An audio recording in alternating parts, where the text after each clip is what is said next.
اللہ اور اس کے ملائکہ نبی پر درود بھیجتے ہیں۔ اے لوگو جو ایمان لائے ہو، تم بھی ان پر درود و سلام بھیجو۔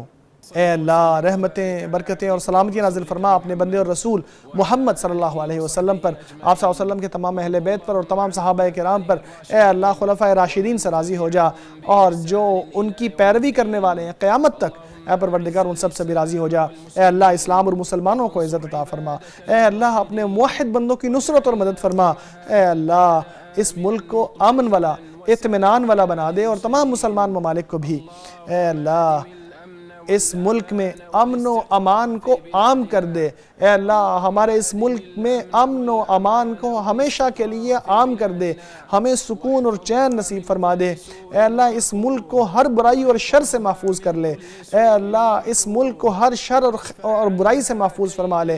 اے اللہ چال بازوں کی چالیں اس سے دور کر دے، مکاروں کی مکاریاں اس سے دور فرما دے۔ اے پروردگار عالم، اے اللہ ہماری سرحدوں کی حفاظت فرما، ہمارے فوجی جوانوں کی حفاظت فرما۔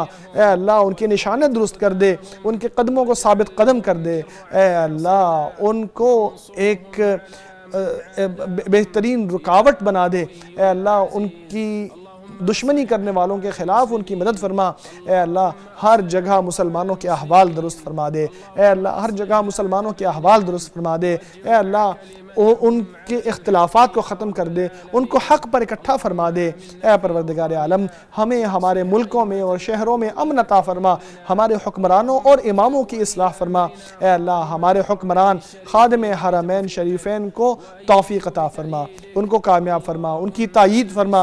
اے اللہ انہیں صحت اور عافیت کی پوشاک پہنا دے۔ اے پروردگار عالم اے اللہ اسے اور اس کے ولی عہد کو ان کاموں کی توفیق عطا فرما جن سے تو خوش اور راضی ہوتا ہے، تو ہی دعا سننے والا ہے۔ اے اللہ ہم سے قبول فرما، تو سننے والا اور جاننے والا ہے۔ ہماری توبہ قبول فرما، تو توبہ قبول فرمانے والا اور رحم فرمانے والا ہے۔